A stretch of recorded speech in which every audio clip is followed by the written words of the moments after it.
¿Qué tal, amigos? ¿Cómo están? Bienvenidos a un nuevo capítulo de Transforma UDD, este podcast que grabamos mes a mes para ir indagando sobre lo que está pasando en el mundo con esta famosa revolución digital.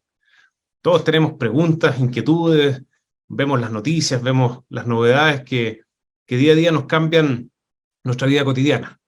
Y muchas veces quedamos un poquito fuera porque no entendemos a veces ni el lenguaje. Así que este podcast tiene como objetivo acercarnos a este mundo digital, incorporando lenguaje y tratando de profundizar un poquitito en aquellas cosas que son tendencia y que efectivamente están cambiando el mundo. Hoy día tenemos el privilegio de contar con Jaime Caicedo. Muchas gracias, Jaime, por estar con nosotros. Les cuento brevemente sobre Jaime. Es ingeniero civil industrial y magíster en ciencias de la ingeniería de la Pontificia Universidad Católica de Chile. Actualmente se desempeña como socio de la práctica de Data Analytics en EY Chile. Llegó a la firma luego de que EY adquiriera Metric Arts, compañía especializada en analítica de datos e inteligencia artificial, de la que fue cofundador y director ejecutivo. Tiene más de 15 años de experiencia y ha desarrollado y liderado proyectos de Business Intelligence, Data Analytics e inteligencia artificial en distintos países de la región, destacando su experiencia en banca, minería, retail y sector público. Jaime ha sido profesor de pregrado, posgrado y educación ejecutiva en universidades de Chile, Perú, Panamá y Uruguay.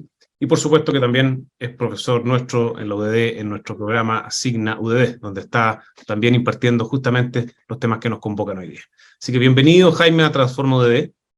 Y vamos a partir esta conversación muy en línea con lo que es tu historia profesional. Al leer tu currículum queda muy claro cómo te has ido especializando en este tema de los datos. Hay distintos nombres hoy día: inteligencia artificial, inteligencia de negocios, data analytics. Bueno, parte de la conversa es tratar de ir ordenando un poquitito este mapa conceptual y que nos ayudes a ver dónde ponemos las piezas y nos cuente un poco qué está pasando. Entonces, te lanzo esta primera pregunta general de, cuéntanos un poquitito qué está pasando en estos últimos años, especialmente post pandemia. ¿Qué es esto de la inteligencia de los negocios? Son conceptos que a veces no son tan nuevos, los venimos escuchando hace algunos conceptos hace décadas, pero han tenido como un resurgimiento, y algunos dicen que está transformando el mundo de los negocios, el mundo de las organizaciones. Partamos por ahí, pues indaguemos un poquitito en qué estamos viviendo hoy día. Perfecto. Bueno, en primer lugar, mil gracias, Daniel, por la invitación. Feliz de estar contigo compartiendo esta instancia. Y vamos a la primera pregunta. Me parece súper interesante partir por esta mirada tal vez más histórica, porque de alguna forma tú me preguntas por el último tiempo, pero a la vez también haces mención a esto que ha venido evolucionando en las últimas décadas. Y yo creo que ese punto es muy importante. De alguna forma, todos estos temas analíticos, si los pusiéramos como bajo un paraguas más amplio, tienen más de 50 años de desarrollo, donde de alguna manera en la década de los 90 cobró mucha fuerza el concepto de la inteligencia de negocios, que tiene que ver con imprimir una capa de apoyo a la toma de decisiones basada en inteligencia analítica, básicamente el desarrollo de reportes, de indicadores de gestión, de alguna manera ir guiando la gestión a través de hechos concretos, de indicadores concretos, de números, básicamente, y no tanto por la intuición, que de alguna forma tal vez guió en la primera parte del siglo XX en gran medida la gestión de los negocios en la mayor parte del mundo. Eso podríamos situarlo, como les comentaba, tal vez en esa década de los 90. Y ya en este siglo sucedieron dos cosas interesantes. Tal vez está esa primera ola de la inteligencia de negocios que de alguna manera cubrió la parte final del siglo pasado, si lo ponemos en esos términos, y ya en este siglo surgieron dos cosas, como dos olas adicionales que son súper interesantes. Por un lado, la ola que se conoció y que se sigue conociendo hasta el día de hoy como la del Big Data, toda esta explosión de datos que de alguna manera requieren una capacidad de cómputo y una capacidad de procesamiento sumamente altos, y que de alguna forma surgió en primera instancia por todo el boom de lo que fue el Internet hacia fines del siglo pasado y este siglo, y por otro lado también el desarrollo tecnológico que nos permitió empezar a captar datos de una forma nunca antes vista en la historia, fundamentalmente a partir de este concepto que también se le conoce como la Internet de las cosas, de sensores que en el fondo nos permiten capturar todo tipo de datos,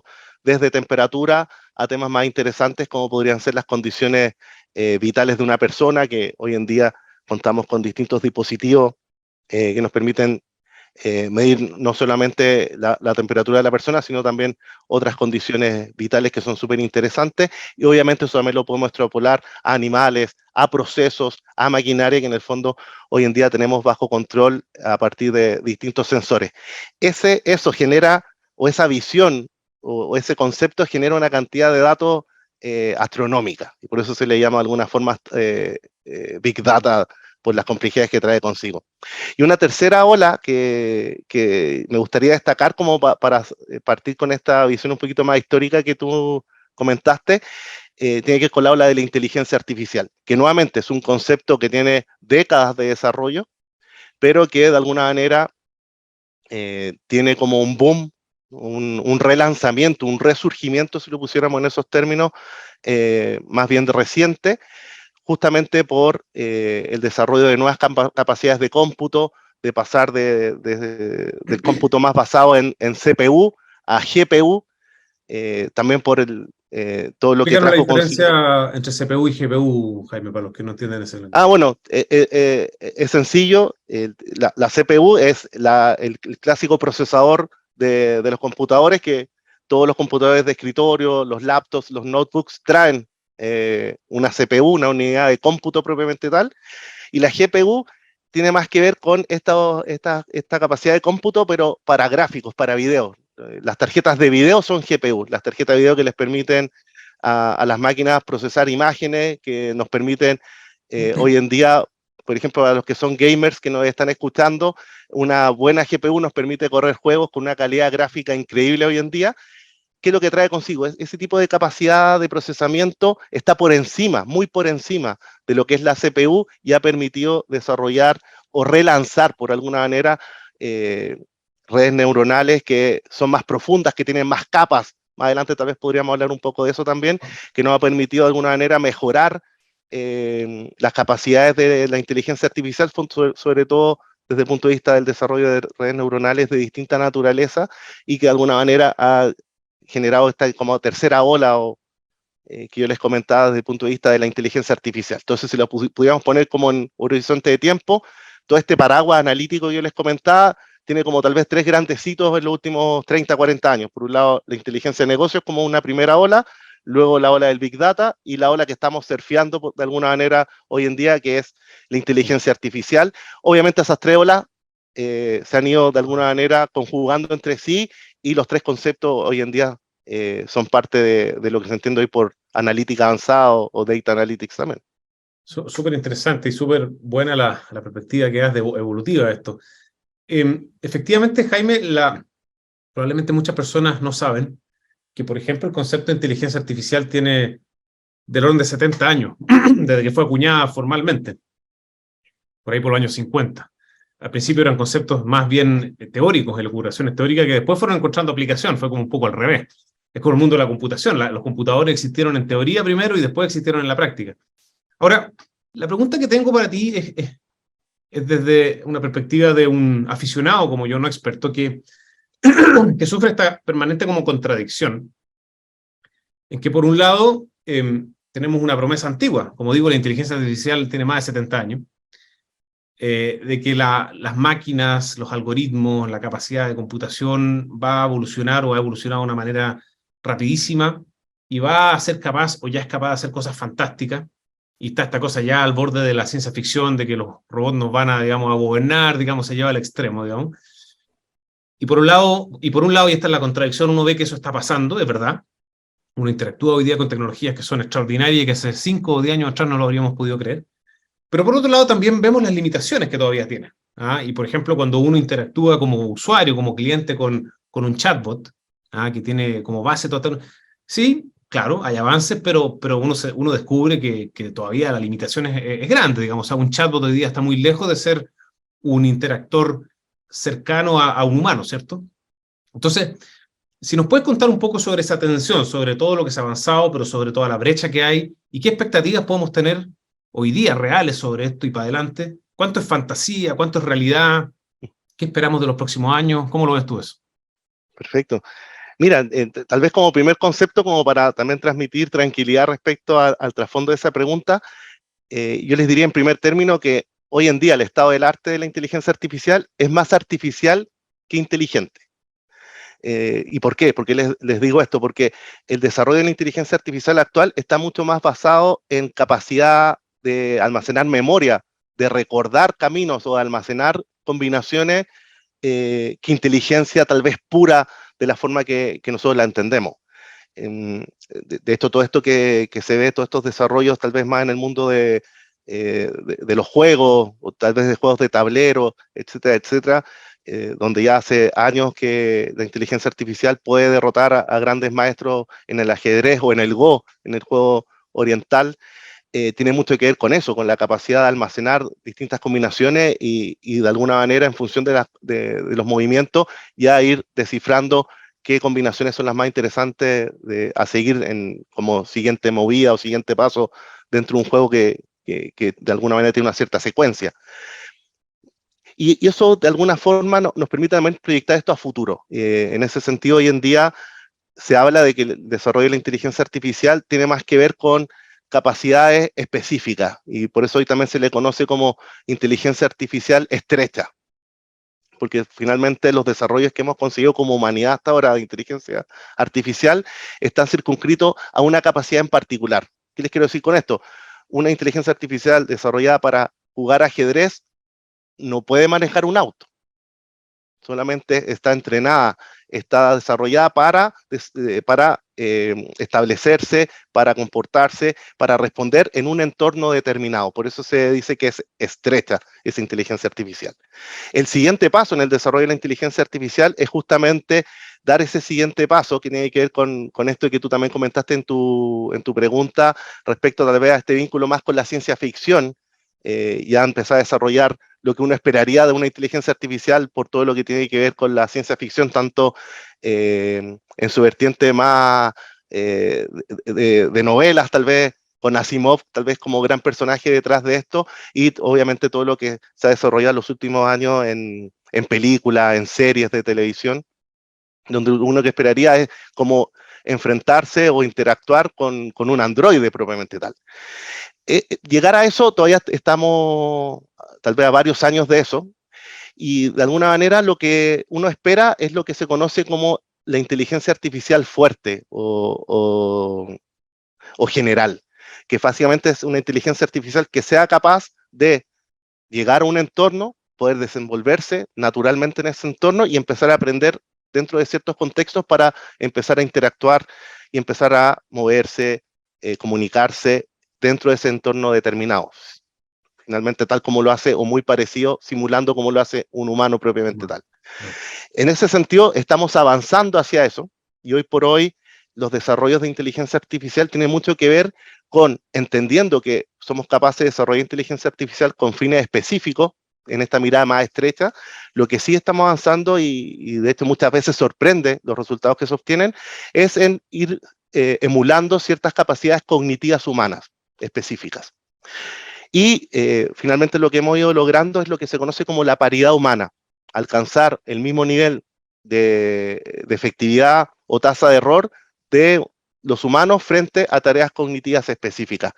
¿A qué nos referimos con tareas cognitivas específicas? Como, por ejemplo, detectar objetos en una imagen. Por ejemplo, tomar un audio como esta conversación que estamos teniendo y transcribirlo. O ese mismo texto de esta conversación, analizarlo y hacer un resumen, por ejemplo, de esta conversación. Esas son habilidades cognitivas específicas donde en los últimos años hemos visto desarrollos súper interesantes de inteligencias artificiales estrechas que son capaces de alcanzar esa paridad humana. Básicamente, alcanzar la misma efectividad que un grupo de humanos para desarrollar esa tarea en particular. Ahí les pongo un ejemplo que seguramente para quienes nos están escuchando que han venido en los últimos años ocupando, por ejemplo, asistentes personales virtuales, como por ejemplo Siri, seguramente durante el periodo de pandemia vieron un aumento tal vez incluso exponencial en el rendimiento o el entendimiento que captaban de su asistente personal, porque justamente el año 2018 se alcanzó la paridad humana en la transcripción de texto. Por tanto, eso rápidamente se lleva a soluciones comerciales, como por ejemplo puede ser Siri, o Alexa propiamente tal, y uno como usuario finalmente ve ese salto de calidad, donde más allá del idioma, ya sea ocupando inglés o español, noto o me doy cuenta que el asistente personal me entiende a la primera. No tengo que repetirle 3 o 4 veces la instrucción, sino que ya a la primera entiende lo que estoy solicitando y se me entrega una respuesta dada a esa pregunta. Entonces, ese tipo de mejoras van de alguna manera entrando en distintas tareas o en nuestro día a día a través de asistentes personales, a través de chatbots, como lo comentaste tú también en tu pregunta, o en temas tal vez más complejos como podría ser la conducción autónoma, vehículos autónomos que se desplazan en calles de ciertas ciudades del mundo. Hablemos un poquitito sobre las aplicaciones. Yo creo que es súper importante y nosotros tratamos de poner acá las cosas en su justa medida, lo que has hecho tú, de contar a la gente las cosas como están ocurriendo de verdad, porque creo que muchas veces hay un poco de mistificación en estas cosas. ¿Ah? Y el problema, creo yo, de la mistificación es que le pone a la tecnología a veces una expectativa que después no se cumple. ¿Ah? Y se frustra. Y la culpable no es la tecnología, la culpable es que a veces inflamos las cosas más allá de lo razonable. Entonces, creo que en estos temas, mi resumen en un lenguaje muy básico es ni mucho ni tampoco. O sea, ni tampoco en el sentido de que el avance es notable. Y las cosas que se pueden hacer hoy día, como las que tú comentabas, son extraordinarias y no las soñábamos hace algunos pocos años atrás. Pero ni mucho en que estamos lejos de tener máquinas que reemplacen al ser humano a cabalidad, digamos, y que la inteligencia artificial sea tan inteligente. Y hay un camino largo todavía por recorrer. Entonces, creo que ayuda mucho tu explicación para poner las cosas en su justa medida. Y en ese sentido, Jaime, con la tecnología que hoy día existe, con la evolución hasta donde vamos ahora, ¿dónde ves tú que están las principales revoluciones a nivel de los negocios? ¿Ah? Hablábamos al principio de inteligencia de negocio, un concepto más noventero, pero que hoy día probablemente se resignifica con estas nuevas tecnologías, ¿ah? Porque es un concepto que sigue estando la inteligencia de negocio. Y entonces, ¿cómo estas tecnologías están cambiando la manera de hacer negocio, la manera de gestionar, cómo las organizaciones, y tal vez con algunos ejemplos más locales, más de Chile, de las cosas cotidianas que se enfrenta la gente, nos puedes contar dónde está pegando esto en la práctica, en la realidad, qué está cambiando? Perfecto. Mira, yo te diría que hay como distintas dimensiones sobre las cuales uno podría analizar la pregunta, en el fondo, cuál es el impacto real que va teniendo este tipo de avances en nuestra vida diaria. Yo creo que eso es lo más importante, sobre todo desde el trasfondo de tu pregunta de cómo impacta este desarrollo tecnológico en la vida de las personas y en nuestra sociedad en su conjunto. Yo creo que esa es como un poco más la pregunta de fondo. Y yo te diría que en realidad, obviamente, hay mucho, tal como tú comentaste, hay mucho de burbuja también, como de ir generando tal vez expectativas más allá de lo que realmente es posible hoy en día. Eso pasa generalmente en los desarrollos tecnológicos, sobre todo por la mirada tal vez más de marketing que puede tener, poner en marcha un desarrollo comercial sobre una cierta tecnología, pero en realidad todos los que nos están escuchando interactúan con inteligencia analítica todos los días y a veces ni siquiera se dan cuenta. En ese sentido, me gustaría partir un poco respondiendo a la pregunta con aplicaciones que hoy en día la gente utiliza muchas veces desde su mano, desde su smartphone, y no se da cuenta que en realidad detrás de eso hay una cierta inteligencia. Y luego les voy a dar algunos ejemplos de cosas que están ocurriendo tal vez en algunas empresas, instituciones chilenas, también para que se den cuenta cómo esto de alguna manera está permeando en el día a día de cada uno. Hoy en día, en esa primera parte de lo que me gustaría comentarles, aplicaciones tan comunes como Waze, aplicaciones tan comunes que la gente ocupa como Uber, eh, y aplicaciones tan comunes como Spotify, utilizan inteligencia artificial para hacer distintas cosas. Y eso tiene que ver tal vez con el primer impacto comercial o en las organizaciones que va teniendo esto, que es básicamente, por un lado, la mejora en la experiencia del usuario. O sea, todos los temas analíticos, uno de sus principales objetivos hoy en día está siendo mejorar la experiencia de los usuarios sobre el uso de distintos servicios. Y en esos tres ejemplos tal vez que les di al voleo, se ve claramente un impacto en nuestra vida diaria. Por un lado, Waze, rápidamente, y tal vez la gente ya ni siquiera se sorprende, desde el punto de vista de la optimización, que uno en un par de segundos tenga una ruta óptima para desplazarse de un punto a otro en la ciudad, es algo que tal vez hoy en día nos parece cotidiano porque lo tenemos en la palma de nuestra mano, Sí. pero cuando uno piensa finalmente lo que está detrás de eso, realmente es fascinante, porque eso funciona en todas las ciudades las principales ciudades del mundo, Es un en todas verdadero partes. milagro, un verdadero milagro.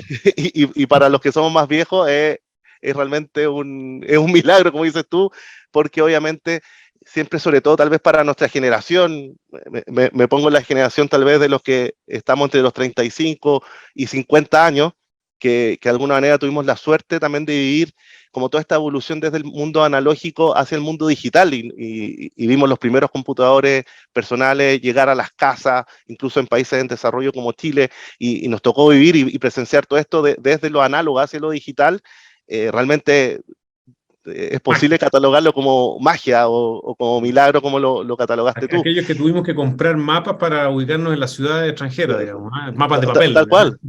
tal cual, y que hoy en día sería algo impensado en el fondo, y tenerlo en la palma de la mano es algo realmente que la gente, yo creo que sobre todo ese es un punto muy interesante de la conversación, cómo de alguna manera estos temas que de alguna manera se acercan tanto a la persona, incluso a la palma de la mano, generan que se, eh, se, se, se genere de alguna forma como una baja de nuestra línea de la sorpresa, por así llamarlo, como de la forma en que nos podemos asombrar de desarrollos tecnológicos, de la evolución que va teniendo la humanidad para llegar a desarrollar cosas como esa. Y los otros dos ejemplos que les da exactamente lo mismo, o sea, también como en cosa de segundos, utilizando Uber, me asigna o hace este pareo entre el pasajero y el conductor para que finalmente te pasen a buscar y te lleven hacia el punto que tú necesitas, o en el caso de Spotify, cómo te van llegando recomendaciones y recomendaciones de música que realmente tú la escuchas y tú dices, sí, este es el estilo de música que a mí me gusta, y este grupo, si no fuera por Spotify, nunca No lo había se me habría conocido. ocurrido llegar a escucharlo, y son grupos a veces música indie, cosas que de otra forma sería muy, muy difícil llegar a descubrirlo, tal vez en un mundo más análogo, tal vez como el que vivíamos hace 30 años. Súper interesante tu ejemplo. Avancemos porque, aunque no lo creas, nos queda poco tiempo. Este tiempo pasa volando. Entonces, déjame llevarte un poco ahora la mirada más del desafío de las organizaciones en Chile. Nosotros lo vimos en la universidad, por ejemplo, y lo estamos discutiendo actualmente mucho, cómo nos subimos al tema de los datos. Entonces, tú que estás metido en el mundo del apoyo a las empresas, ¿cuáles son los desafíos grandes que tienen hoy día las organizaciones para subirse a esta revolución de los datos? ¿Cómo lo están enfrentando? ¿Dónde se están viendo limitados? ¿Ah? Porque, claro, tenemos Uber, tenemos Spotify, están allá afuera. Ya, ¿cómo yo meto esas capacidades? ¿Cómo me alineo con eso desde Chile, con las capacidades que tenemos acá? ¿Cómo estás viendo tú el desarrollo de ese desafío? Yo te diría que hay como tres grandes dimensiones de las cuales responder esa pregunta. Primero está este desafío muy vinculado a la pregunta anterior de definir cuál es la oportunidad o cuál es la problemática que puede ser atacada, mejorada o enfrentada con este tipo de tecnología. En el fondo es pensar al revés, no intentar esta tecnología meterla o para solucionar un problema específico, sino en realidad tener una problemática, analizar esa problemática o esa oportunidad y finalmente descifrar que una de las formas en las cuales podríamos mejorar esa experiencia o mejorar la efectividad o el elemento que queramos de alguna manera trabajar a través de tecnologías analíticas en general. Yo te diría que ese es un primer punto que enfrentan las empresas como desafío de, de, de que las cosas sean más naturales, que en el fondo existe una estrategia de innovación, de transformación digital, que tenga como uno de sus pilares los datos y la analítica en forma más natural. Eso yo te diría que es como una primera dimensión. La segunda dimensión es la falta de talento, que es un desafío gigantesco que enfrentan no solamente organizaciones en Chile, sino que es un desafío global. Hoy en día los puestos de trabajo por científicos de datos, ingenieros de datos, o sea, gente que está relacionada a los equipos que van desarrollando distintas innovaciones que hemos estado conversando, hoy en día se completan en cosa de segundo incluso, porque es tanta la demanda y falta oferta, y ahí yo creo que también ustedes como universidad juegan un rol clave. Todas las universidades del mundo están siendo desafiadas por cómo de alguna manera ir desarrollando competencias, ir de alguna manera también entregando a la sociedad personas capacitadas para enfrentar estos desafíos, y de alguna manera también que las empresas vayan incorporándolas donde corresponde. Y el tercer desafío, yo te diría que es súper relevante dentro de esta línea, es dar como el siguiente paso.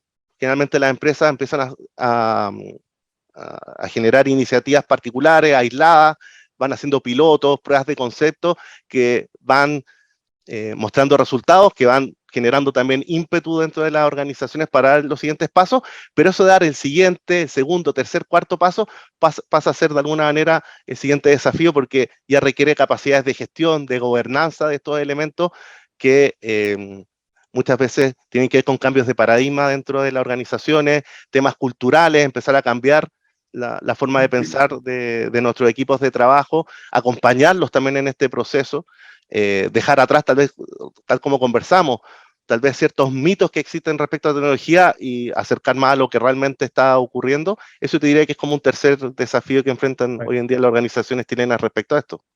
Jaime, para ir cerrando, porque se nos acaba el tiempo, quiero tocar un poquito el segundo desafío y lanzarte una pregunta asociada a los jóvenes y la oportunidad que hay.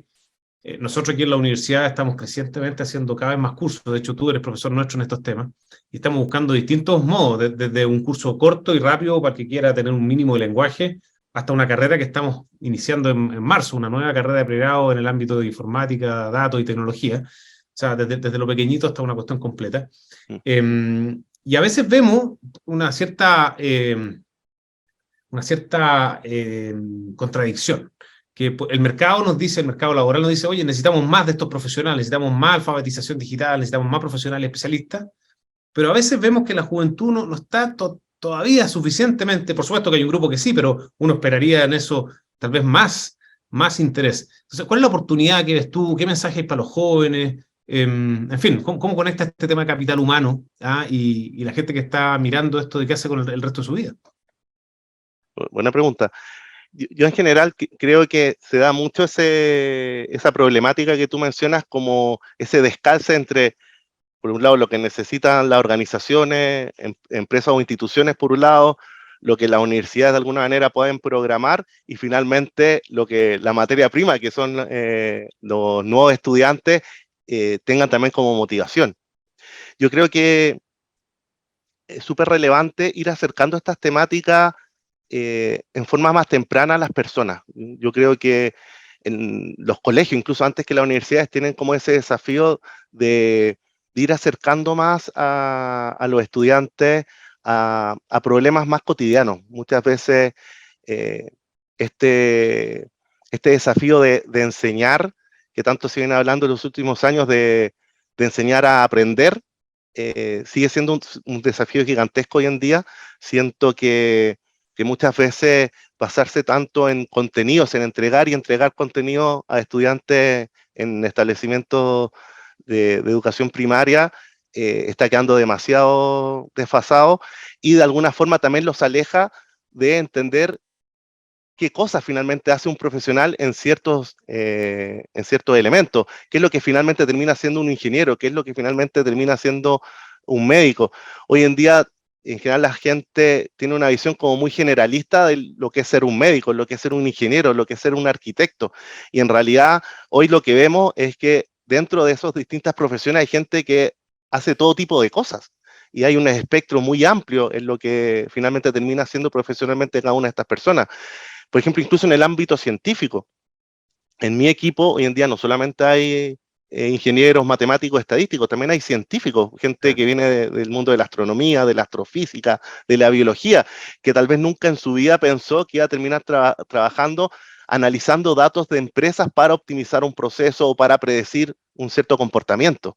Y eso tiene mucho que ver con esto, que muchas veces uno se motiva por algo específico, como puede ser, ocupando el mismo concepto de los astrónomos, con la observación del universo, pero que en mi vida laboral no necesariamente voy a estar observando el universo, puede ser que esté observando personas y utilizando los mismos conocimientos que adquirí en una carrera como astronomía para analizar, en lugar de cómo existen ciertas relaciones entre los astros y las estrellas, cómo utilizar esos mismos algoritmos, ese mismo enfoque de análisis para analizar cómo los procesos se relacionan entre sí, cómo las máquinas y las personas se empiezan a relacionar entre sí en un entorno determinado. Entonces, de alguna forma yo creo que esos tres grandes estamentos, por así decirlo, la sociedad y las empresas, la sociedad civil y las empresas, como en un primer concepto, todo el mundo educacional, tanto los colegios como la universidad, y finalmente este tercer estamento, que somos las personas, de alguna manera tenemos que estrechar más las relaciones y tal vez en forma más temprana ir mostrando a los jóvenes qué es lo que está ocurriendo hoy en día y qué es lo que puede llegar a pasar. En el fondo, mostrarles también esa visión de futuro de qué es lo que está pasando, sobre todo en una perspectiva del futuro del trabajo, que tal como hemos venido conversando y hemos venido escuchando en distintos foros de conversación, de discusión sobre estos temas, lo que tal vez sin hacer futurología, pero tal vez lo que sí tenemos que tener claro es que cada vez van a crecer más las necesidades de ir aprendiendo cosas nuevas para ponernos en práctica en un mundo que va a ser tan cambiante y lleno de desafíos. Fantástico. Lamentablemente se nos acaba el tiempo, pasa volando, te lo había advertido, pero creo que ha sido súper interesante. Este tema es fascinante porque está cambiando la vida cotidiana, no es una cosa que está ocurriendo en Marte, está ocurriendo aquí al lado de nosotros. Solo pensar en esta conversación a distancia ya es un reflejo de la revolución digital. Jaime, te quiero agradecer profundamente a nombre de la universidad por tu presencia aquí en Transforma UDD. Tal como tú decías, todos tenemos una responsabilidad en esto. Nosotros como universidad estamos tratando de contribuir con nuestro granito de arena, promoviendo esta idea a través de iniciativas como esta, realizando cursos, como tú sabes que estamos trabajando junto en eso, incorporando esto en las mallas a nivel temprano, a nivel de carrera, a nivel de educación continua, en fin.